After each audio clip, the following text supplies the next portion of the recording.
Captain Jake Morrison sat in his command chair aboard the U.S. Liberty, watching the stars drift by on the main screen. The ship had been traveling for 3 months now, exploring the outer edges of human space.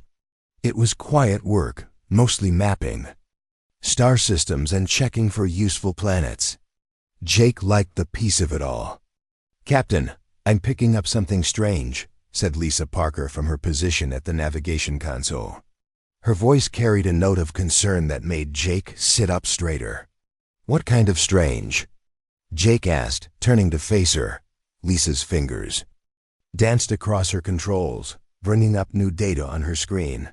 Multiple contacts, bearing 27 Mark IV. "They're big, sir. Much bigger than anything we've seen before." Danny Rodriguez looked up from his engineering station. "Could be asteroids or debris from an old battle." "No," Lisa shook her head.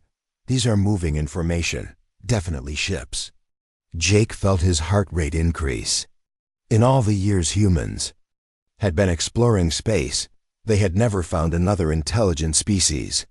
Scientists had always said it was possible, even likely, but actually meeting aliens was something else entirely.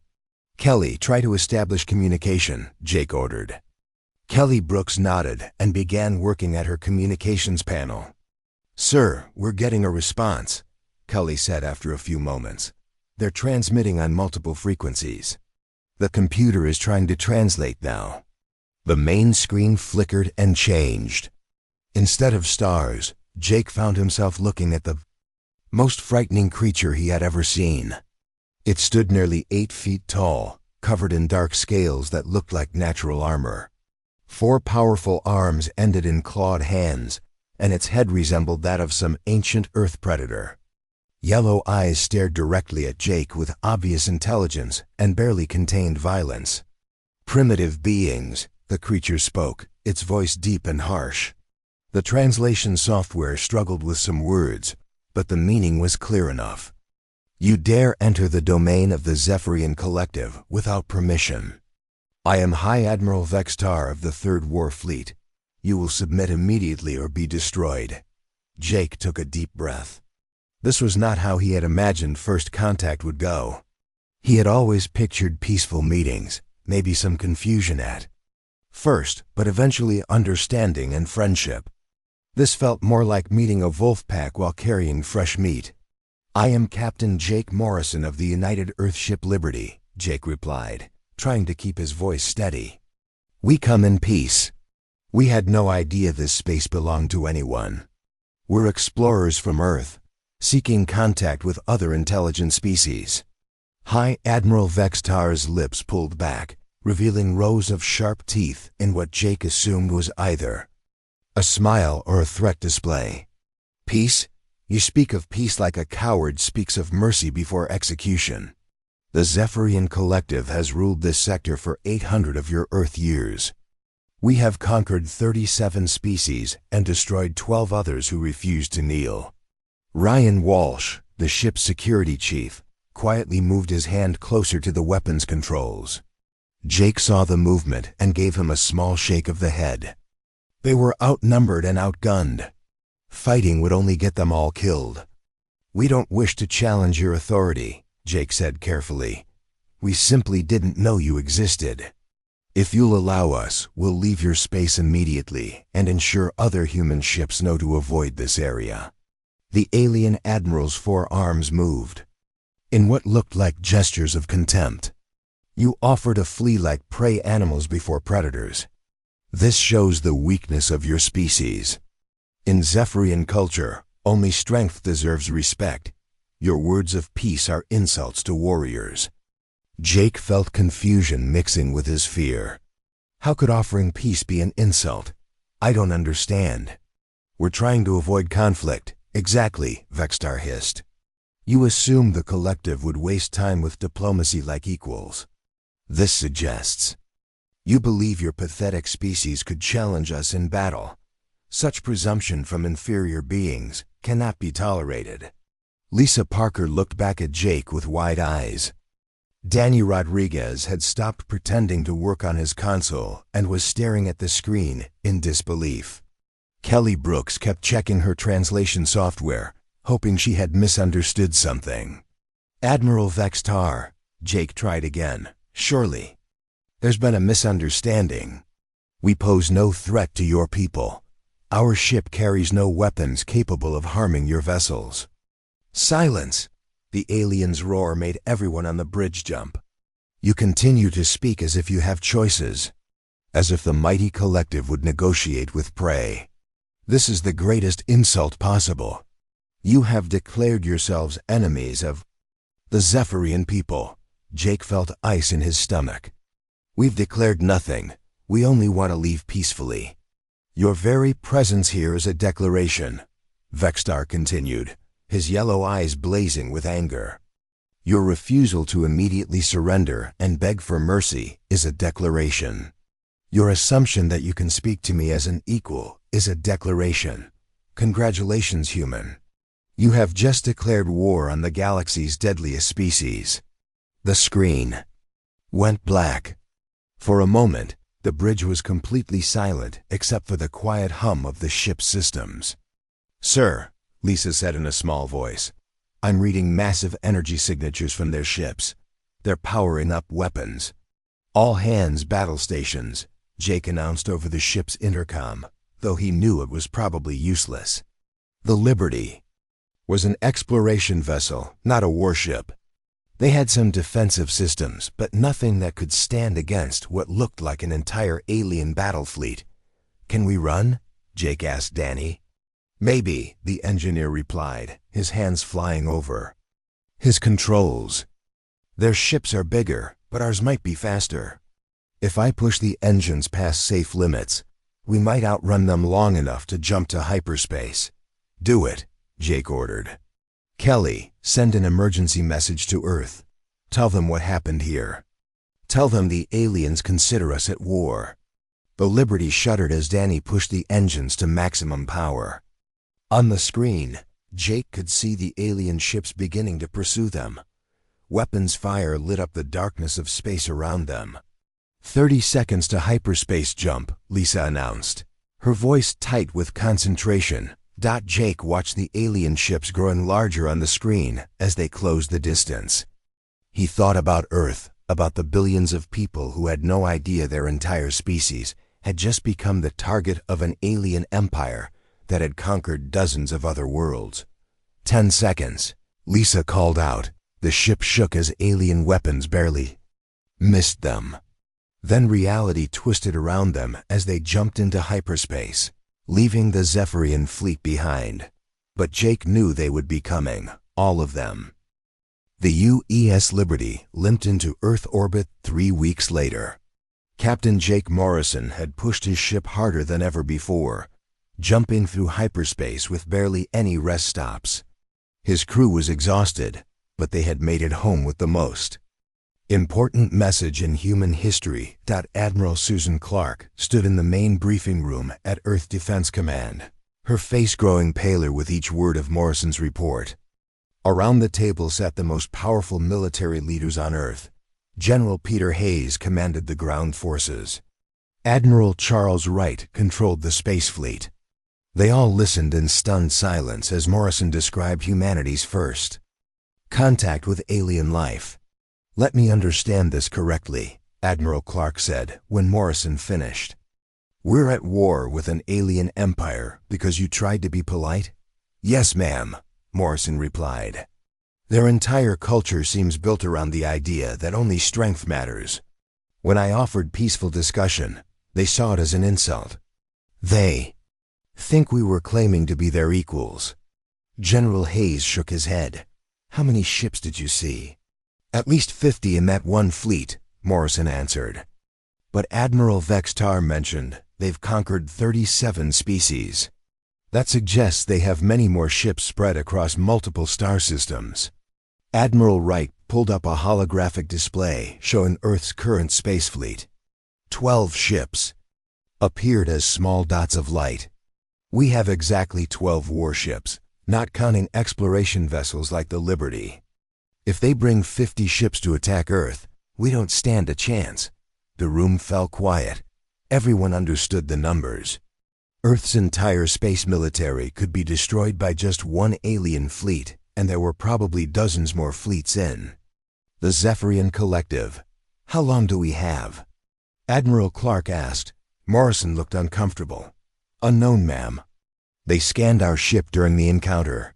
If their technology is as advanced as it seems, they probably extracted our navigation.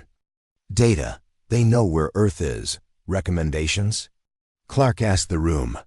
We surrender, Admiral Wright said immediately. If we can't fight them, maybe we can negotiate some kind of peaceful occupation. Better to live as slaves than die as heroes. No, General Hayes said firmly. We fight. Humans have never surrendered to anyone. We won't start now. With 12 ships against hundreds? Wright shot back. That's not bravery, that's suicide. Admiral Clark held up her hand for silence. Morrison, you've seen their ships and their technology. Do we have any advantages at all? Morrison thought carefully. Before answering, maybe our ship was faster than theirs. They're built for power and heavy armor, but they're slow. Also, their admiral seemed very rigid in his thinking. He followed exact procedures and protocols. Our tactical flexibility might surprise them. That's not much to build a defense on, Wright muttered. It's what we have, Clark replied. I want every ship recalled to Earth immediately. Morrison, you're promoted to Commodore. I want you to train our fleet commanders on everything you learned about the aliens. 3 days later, Dr. Amanda Ross was working late in her laboratory at the Earth Science Institute. As the planet's leading expert on xenobiology, she had been asked to analyze every piece of data from Morrison's encounter with the Zephyrians. The more she studied, the more worried she became. The scans show their technology is at least 200 years ahead of ours, she explained to Morrison during one of their many meetings. Their ships use some kind of energy shielding we don't understand. Their weapons appear to be plasma-based, much more powerful than our laser systems. Morrison nodded grimly. What about weaknesses? Dr. Ross pulled up another display. This is interesting. Look at how their fleet moved during your encounter. Every ship followed the exact same flight pattern. When one ship changed course, they all changed course in the same way at the same time. Coordinated fleet tactics, Morrison said. Very disciplined. Too disciplined, Ross replied. I think they use some kind of central command system. One ship probably controls the entire fleet. If we could disrupt that ship, the whole fleet might become confused, Morrison finished. That's worth exploring. Meanwhile, in the Zephyrian home system of Zeph Prime, High Admiral Vextar stood before the ruling council of his people. The chamber was enormous, built from black stone and decorated with the weapons of conquered enemies. 12 Zephyrian war princes sat on elevated thrones, each one a veteran of dozens of successful campaigns. The humans refuse to surrender, Vextar reported. Long-range scouts report they are gathering their pathetic fleet around their homeworld. War Prince Kethma, the supreme military commander, leaned forward with interest. How many ships? 12. Confirmed, possibly a few more, Vextar answered. All of them smaller than our lightest cruiser. Several of the war princes made sounds of amusement. War Prince Velka actually laughed out loud. 12 ships? I conquered the Hivers with fewer vessels than that, and they had over 100 ships. These humans are either very brave or very stupid, Kethmer observed. Either way, they will make an interesting example for other species who might consider rebellion. Vextar bowed his head. I request permission to take the Third War Fleet and destroy them. 300 ships should be sufficient to eliminate their entire species. Granted, Kethmer replied. But Vextar, remember our traditions. Make their defeat spectacular. Other races are watching. They need to see what happens to those who defy the collective. It will be done, War Prince, Vextar promised. Back on Earth, The preparations continued desperately. Morrison worked 18-hour days training Earth's ship captains. Captain Ben Torres of the UES Defiant and Captain Ruth Green of the UES Valiant proved to be quick learners, adapting their fighting styles to account for what Morrison had observed. About Zephyrian tactics, Dr. Ross made another breakthrough when she discovered that human computer systems use completely different programming languages than what the Zephyrians expected. Their scanning of your ship probably gave them our basic technology, she explained to Admiral Clark, but our software architecture is so different from theirs that they won't understand how our systems actually work. How does that help us? Clark asked. It means they'll underestimate our electronic warfare capabilities, Ross replied. They'll expect primitive computer systems. Instead, we might be able to hack into their networks. Tony Kim, Earth's best cyber warfare specialist, was brought in immediately.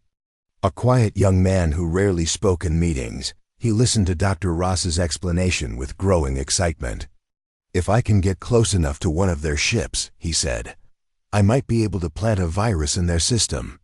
Something that spreads through their entire fleet network. How close is close enough? Morrison asked. Tony thought for a moment. Within a few thousand kilometers. I'd need to physically transmit the virus through their communication system. That means getting one of our ships right up next to theirs, Admiral Clark realized. In the middle of a battle. Yes, ma'am, Tony confirmed. Clark looked around the room at her advisors. Any other options? No one spoke. Earth's entire defense strategy was starting to depend on desperate gambles and untested theories. 2 weeks. Later, long-range sensors detected the first Zephyrian scout ships entering the outer solar system. The enemy had found them. Morrison stood on the bridge of his new flagship, the UES Phoenix, and watched the distant contacts appear on his screen. How long until the main fleet arrives? He asked Lisa Parker, who had been promoted to serve as his tactical officer. Based on the scout ship movements, probably 2 weeks, she replied. Morrison nodded and activated the ship's intercom. All hands, this is Commodore Morrison. The aliens are here.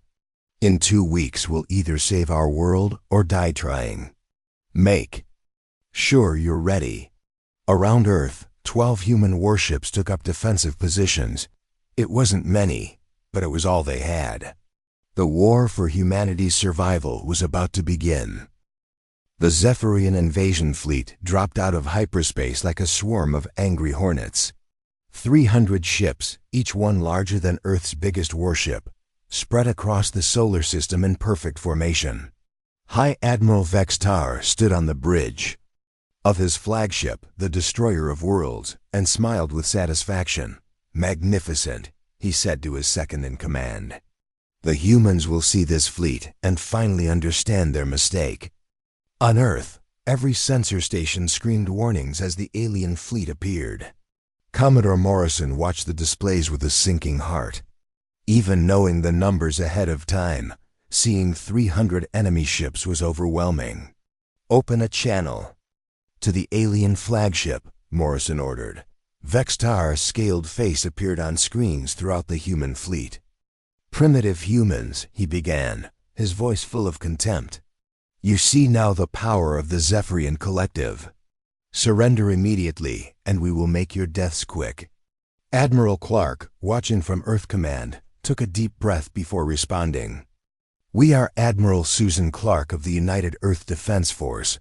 We will not surrender. Earth is our home, and we will defend it. Vextar's 4 arms moved in what looked like laughter. 12 ships against 300.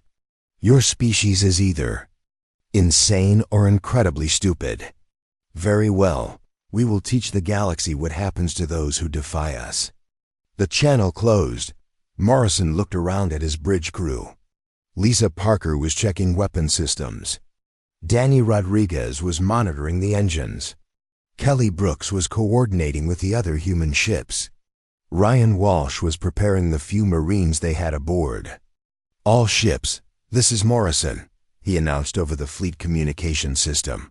Remember the plan. Stay fast, stay unpredictable, and target their command ships. Don't try to trade shots with them. We can't win that way. The battle began badly. For the humans, Captain Ben Torres led the first attack group, 6 ships diving toward the alien fleet at maximum speed.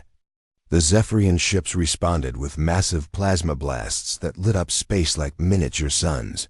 The UES Defiant took a direct hit and exploded instantly. Captain Torres and his entire crew were killed in seconds.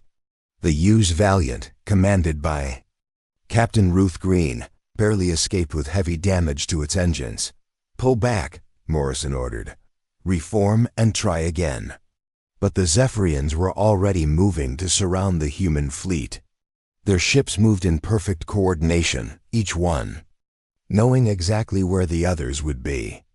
It was like fighting a single massive organism instead of individual ships. Dr. Ross watched the battle from her position, Earth Command.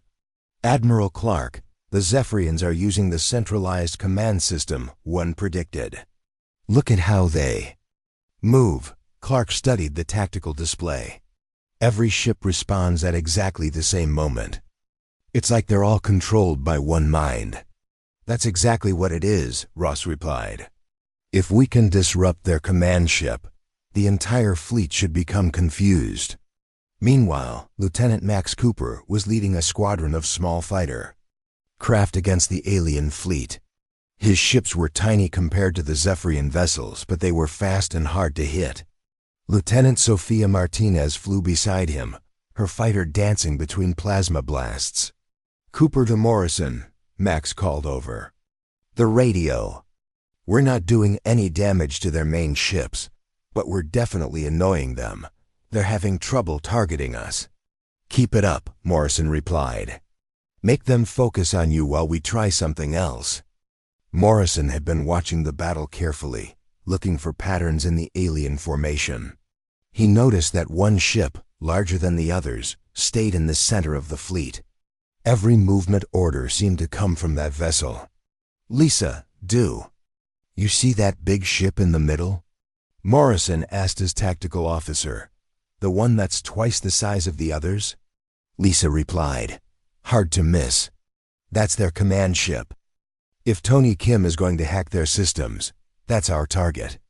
Tony Kim was huddled over his computer station, his fingers flying across multiple keyboards.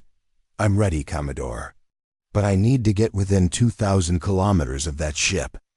At our current distance, I can't penetrate their communications network. Then we go in close," Morrison decided. "All ships form up on the Phoenix. We're going to make a run at their command vessel." The human fleet, now reduced to 10 ships, accelerated toward the center of the Zephyrian formation. Plasma fire erupted around them like deadly fireworks. The U's Thunder, commanded by Captain Scott Williams, took heavy damage but kept flying. 1,500 kilometers, Lisa announced. "We're taking heavy fire." The UE's Ranger exploded to their left. The UE's Lightning lost its weapons and fell behind. Morrison watched his fleet being destroyed ship by ship. 1,000 kilometers, Lisa called out. "Tony now." Morrison shouted. Tony Kim pressed the final key on his system. A complex computer virus shot through space, invisible but deadly. It hit the Zephyrian command ship's communication array and immediately began spreading through their network. For a moment, nothing happened. Then suddenly, the entire Zephyrian fleet stopped moving. Ships that had been firing in perfect coordination suddenly went silent. Some ships started turning in random directions. Others simply drifted without power. It worked. Tony shouted. "Their command system is crashing." Morrison didn't waste the opportunity. "All ships, attack now. Target their weapons and engines." The remaining human ships spread out, attacking individual Zephyrian vessels that could no longer coordinate their defense. Lieutenant Cooper's fighters swooped in, targeting the aliens' weapon systems. The tide of battle was turning. On the Zephyrian flagship, Vextar watched his fleet fall into chaos with horror. "What is happening?" he demanded. Unknown Admiral. His communications officer replied. All our ships have lost contact with the Central Command Network. They're operating independently. Vextar had never seen anything like this. In 800 years of conquest, the Zephyrians had never faced an enemy that could disrupt their technology. They had always relied on superior firepower and coordination. Without their command network, they were just individual ships fighting. Alone, retreat, Vextar ordered. All ships return to hyperspace immediately. But his order couldn't reach most of his fleet. The virus had destroyed their communication system. Ships that could still function began jumping to hyperspace on their own, abandoning those that couldn't escape. In 30 minutes, the mighty Zephyrian invasion fleet was reduced to scattered groups of damaged ships fleeing in all directions. Nearly 100 alien vessels had been destroyed or disabled. The rest were running for their lives. Morrison stood on his bridge, hardly believing what had happened. Casualty report, he ordered. 5 ships lost, 3 heavily damaged, Lisa reported. But sir, we won. We actually won. On Earth, celebration erupted in the streets. Humanity had faced annihilation and somehow survived. But Morrison knew this was just the beginning. The Zephyrians would be back, and next time they would be ready for human tricks. In the wreckage of the battle, something had changed. For the first time in centuries, the Zephyrian collective had been defeated. News of the human victory would spread throughout the galaxy, reaching species that had lived under alien domination for generations. The war was far from over, but humanity had proven something important. Even the deadliest species in the galaxy could be beaten by courage, intelligence, and the willingness to fight for freedom. Vextar's surviving ships limped back towards Zephyrian space, carrying news of an impossible defeat the humans had done. Something no species had ever accomplished. They had turned the hunters into the hunted. News of the human victory spread across the galaxy faster than anyone expected. On the water world of Delphinus, the aquatic Delphini people whispered in their underwater cities about the impossible defeat of the Zephyrian fleet. In the hive, colonies of the hivers, millions of insect-like beings clicked their mandibles in amazement. For the first time in 800 years, someone had beaten the collective in battle. High Admiral Vextar stood before War Prince Kethmer in the great hall of Zeph Prime, his head bowed in shame. Around them, the other war princes muttered angrily about the unprecedented defeat. "Explain to me," Kethmer said, his voice deadly quiet, "how 300 of our finest ships were defeated by 12 primitive vessels. The humans used some kind of electronic weapon," Vextar replied. "They disrupted our command network and turned our coordination against us. It was unlike anything we have encountered before." War Prince Velka slammed his clawed fist on his throne. "Impossible! No species has technology superior to ours." "Not superior," Vextar corrected carefully. "Different. They think in ways we do not understand. Their tactics make no sense by our standards, but they are effective." Kethmer considered this for a long moment. "You are requesting reinforcements?" "Yes, War Prince. Give me 1,000 ships, and I will turn their homeworld into burning ash. This time we will be prepared for their tricks." "Very well," Kethmer agreed. "But understand this, Vextar. If you fail again, you will be executed as a warning to other commanders. The collective cannot appear weak before the lesser species." Back on Earth, Admiral Clark stood in the strategy room with her best commanders. The victory celebration had lasted only 3 days before harsh reality set in. The Zephyrians would return with more ships and better preparation. "We can't wait for them to come back," Clark announced. "If we stay on the defensive, they'll eventually overwhelm us with pure numbers." Commodore Morrison nodded in agreement. "We need to take the fight to them. Hit their bases and supply lines before they can organize another invasion." "That's suicide," Admiral Wright protested. "We barely survived their first attack. Now you want to invade their territory?" It's not invasion, Dr. Ross interjected from her position at the table. It's guerrilla warfare. Small, fast attacks that they can't predict or counter. Morrison pulled up a holographic map of known Zephyrian space. We've identified 17 outposts within 50 light-years of Earth. If we can disable even half of them, it will disrupt their supply lines and give us time to build more ships. The plan was audacious and dangerous. Earth's shipyards worked around the clock to build new vessels designed specifically for hit-and-run attacks. The UES Phoenix was joined by the U's Thunder, commanded by Captain Maria Santos, and the UES Storm, led by Captain Scott Williams. 2 months later, the first human strike force launched into Zephyrian space.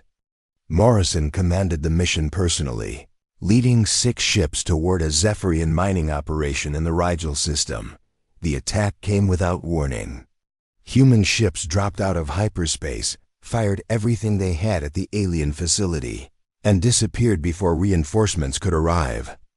The mining station was destroyed completely, along with 3 Zephyrian cargo ships. On Zeph Prime, the news hit the War Council like a thunderbolt. Vextar stared at the report in disbelief. They attacked us? War Prince Velka roared. Prey. Animals do not hunt predators. Apparently these do, Kefmer replied grimly. They are striking at our outer territories like parasites attacking the healthy body. The human raids continued for weeks. Captain Santos hit a communication relay in the Vega system. Captain Williams destroyed a supply depot near Arcturus. Each attack was small but effective, and the psychological impact was enormous. For centuries, the Zephyrians had been the hunters. No species had ever dared to strike at their territory. The idea that humans could appear anywhere, attack without warning, and disappear again shook the foundation of Zephyrian culture. On the mining world of Kepler-7, Zephyrian workers began looking nervously at the sky. On the military base at Volth 359, soldiers demanded additional patrols. Fear was spreading through the collective faster than any virus. Meanwhile, human special forces teams were conducting even more daring missions. Commander Nick Bailey led a team that infiltrated a Zephyrian prison camp and freed 200 enslaved hivers. Lieutenant Colonel Janet Foster destroyed a weapons factory on an asteroid base, escaping just minutes before Zephyrian reinforcements arrived. The freed alien prisoners provided valuable intelligence about Zephyrian operations. Dr. Ross interviewed a hiver engineer named Click-Zack, who had been forced to work on alien ship designs for 20 years. Zephyrian's very rigid thinking, Click-Zack explained through a translation device. Always same plans, same tactics. When plans fail, they become confused and angry. What about their military structure? Morrison asked during one interview. Each commander controls exactly what orders say, Click-Zack replied. No individual thinking allowed. Very efficient when everything goes as planned. Very bad when plans change. This information proved invaluable. Human commanders began developing tactics specifically designed to force Zephyrian leaders into situations their rigid training had not prepared them for. The most successful raid came when Morrison led an attack on a major Zephyrian fleet base in the Centauri system. Intelligence suggested that 30 ships were stationed there, too many for a direct assault. Instead, Morrison used a more subtle approach. Tony Kim had developed new electronic warfare tools based on what he learned from the first battle. His virus could now spread through any Zephyrian computer network, not just their communication systems. The human fleet approached the base, appearing to be damaged. Cargo ships requesting emergency assistance. When the Zephyrian ships moved to investigate, Tony uploaded his virus into their systems. Within minutes, the entire base was in chaos. Ships lost navigation control and crashed into each other. Defense systems began firing randomly. The base's power systems failed completely. In the confusion, Human ships emerged from hiding and destroyed the fuel depots and repair facilities. 20-3 Zephyrian ships were destroyed or disabled without the humans firing a single shot in direct combat. The base itself was rendered completely useless. News of the Centauri raid reached every corner of the galaxy. The mighty Zephyrian collective was not only being defeated in battle, but was being hunted by their former prey. Other enslaved species began to whisper about rebellion. On the industrial world of Tau Ceti, Delphini workers sabotaged production lines. In the Vega system, Hiver colonies refused to send tribute payments. The collective's iron grip on the galaxy was starting to crack. Vextar stood before the War Council again, his career and his life hanging by a thread. "The humans are like a disease," he reported. "They strike everywhere and nowhere.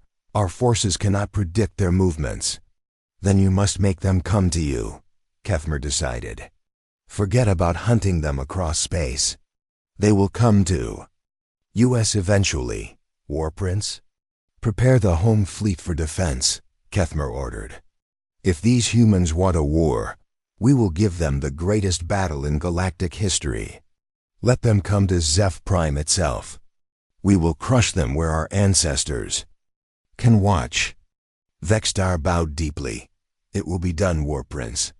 But privately, the old admiral wondered if even the home fleet would be enough. These humans fought like nothing the collective had ever encountered.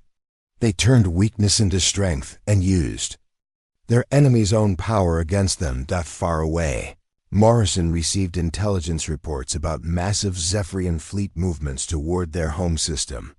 He smiled grimly as he read the data. The aliens were finally doing exactly what he hoped they would do.